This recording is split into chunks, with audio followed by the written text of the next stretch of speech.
Friends, आज के इस वीडियो का टॉपिक है एसे यानी निबंध।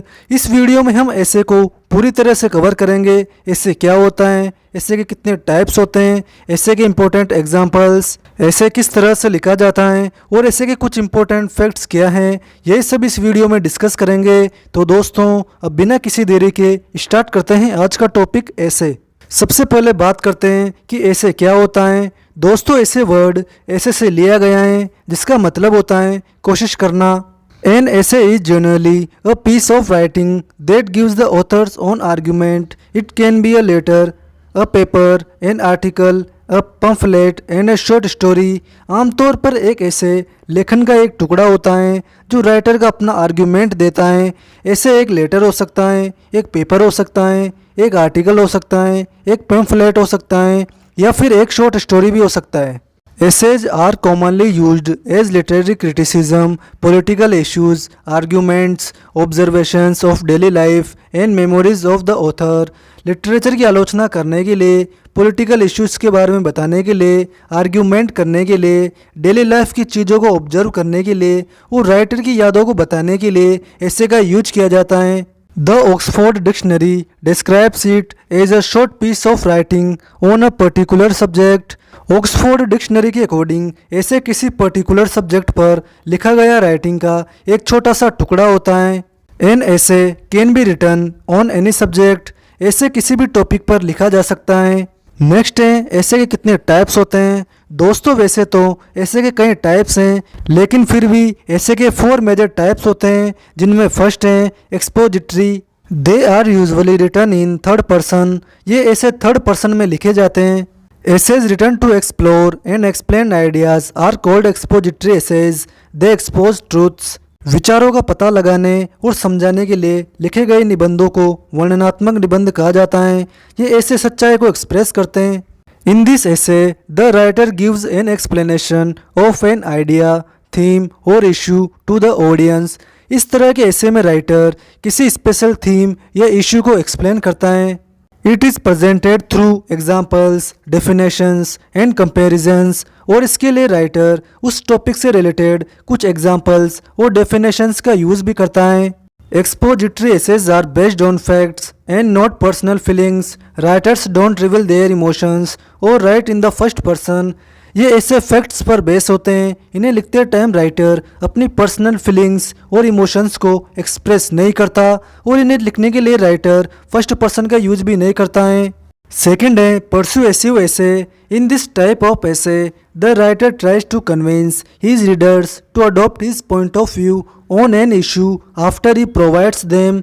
इस तरह के एसेज में राइटर किसी भी टॉपिक को एक्सप्लेन करने के बाद रीडर्स को कन्विंस करने की कोशिश करता है।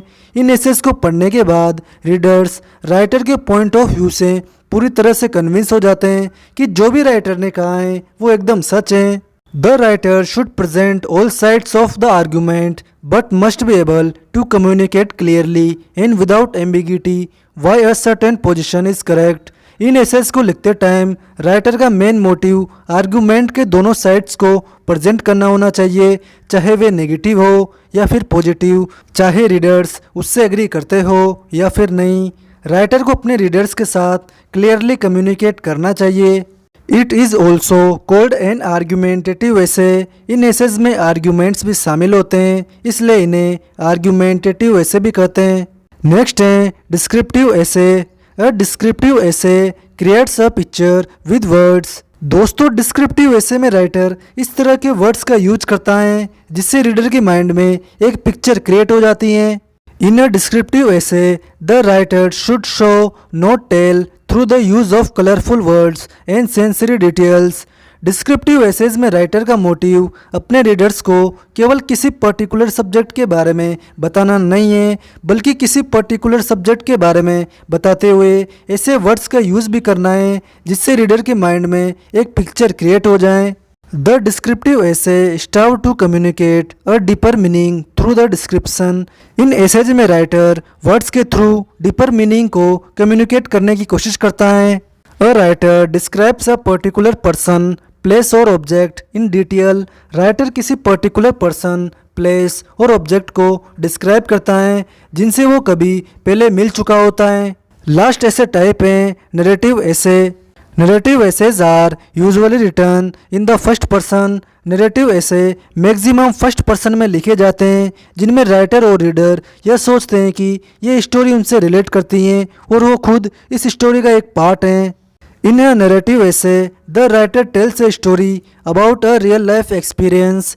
नरेटिव एसेज में राइटर रियल लाइफ से रिलेटेड स्टोरी अपने रीडर्स को बताता है। The narrative essay challenge students to think and write about themselves. Narrative essay readers को अपने खुद के बारे में सोचने और लिखने के लिए चैलेंज करते हैं। The writer not only tells a story but also makes a point by giving reasons. इन एसेज में राइटर अपने रीडर्स को न केवल स्टोरी सुनाता है बल्कि उसके कारण भी बताता है।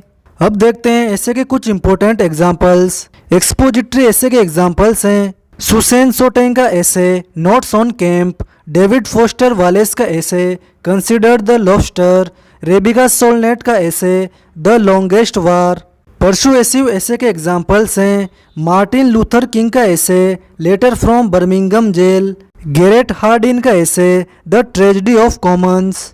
नरेटिव ऐसे के एग्जाम्पल्स हैं डेविड फोस्टर वालेस का essay a ticket to the fair, Virginia Woolf का essay death of a moth, James Baldwin का essay notes of a native son, Charles Lamb का essay collection essays of Elia. ये सभी ऐसे के important examples हैं। और अब देखते हैं ऐसे किस तरह लिखा जाता है। दोस्तों, किसी भी ऐसे को लिखने के लिए उसे 5 पार्ट्स में डिवाइड करना चाहिए ताकि ऐसे इम्प्रेसिव और अट्रैक्टिव लगे। फर्स्ट पार्ट है इंट्रोडक्शन। जिस टॉपिक पर ऐसे लिखा जा रहा है उसके बारे में कुछ इंपॉर्टेंट लाइंस लिखनी चाहिए। सेकंड पार्ट है रीजंस। जिस पर्टिकुलर टॉपिक पर आप ऐसे लिख रहे हो उसे लिखने के रीजंस बताने चाहिए। नेक्स्ट है इफेक्ट्स। जिस पर्टिकुलर सब्जेक्ट पर ऐसे लिखा गया है उसके नेचर और लोगों पर क्या इफेक्ट पड़ेंगे ये सब इसमें लिखना चाहिए। फोर्थ पार्ट है सॉल्यूशंस। अगर ऐसे के कुछ नेगेटिव इफेक्ट्स होते हैं तो उनके सॉल्यूशंस इसमें लिखे जाते हैं। लास्ट पार्ट है कंक्लूजन। ओवरऑल ऐसे का क्या कंक्लूजन निकला ये सब इसमें लिखा जाता है। अब ऐसे के कुछ इंपॉर्टेंट फैक्ट्स देखते हैं। Almost all modern essays are written in prose. लगभग सभी मॉडर्न ऐसे प्रोज फॉर्म में लिखे जाते हैं। Michael de Montaigne is known as father of essay. Michael de Montaigne को फादर ऑफ ऐसे कहा जाता है। जैसे विलियम शेक्सपियर को फादर ऑफ इंग्लिश कहा जाता है वैसे ही मोंटेन को फादर ऑफ ऐसे कहा जाता है। Joseph Addison's essays and articles are known as Coverley papers. Joseph Addison के एसेज और आर्टिकल्स कावर्ली पेपर्स के नाम से जाने जाते हैं। An essay is a short composition in prose which is named by Michael de Montaigne a French writer in his essays. Essay prose form में एक शॉर्ट कंपोजिशन होता है जिसे French writer Michael de Montaigne ने नाम दिया। ये नाम मोंटेन के फर्स्ट एसेज पर बेस है जो कि 1580 में पब्लिश हुआ था। Francis Bacon first use the essay when he wrote he series of essays in 1597। Francis Bacon ने सबसे पहले एसेज लिखे थे जब उन्होंने 1597 में अपने ऐसे की सीरीज लिखी थी। Elia is the pen name assumed by Charles Lamb. Elia Charles Lamb का पेन नेम है। तो दोस्तों, इन्हीं फाइनल लाइंस के साथ लिटरेरी टर्म ऐसे कंप्लीट होता है। और कैसा लगा आपको यह टॉपिक कमेंट सेक्शन में ज़रूर बताएं। फ्रेंड्स, अगर आपको वीडियो अच्छा लगा हो तो इसे लाइक करें, अपने फ्रेंड्स के साथ शेयर करें और चैनल को सब्सक्राइब जरूर करें। साथ ही बेल आइकन को भी प्रेस कर लीजिए ताकि हमारी आने वाली सभी न्यू वीडियोस की नोटिफिकेशन आपको सबसे पहले मिल सकें। आज की वीडियो में बस इतना ही। मिलते हैं नेक्स्ट वीडियो में। Thank you. Have a good day. Bye.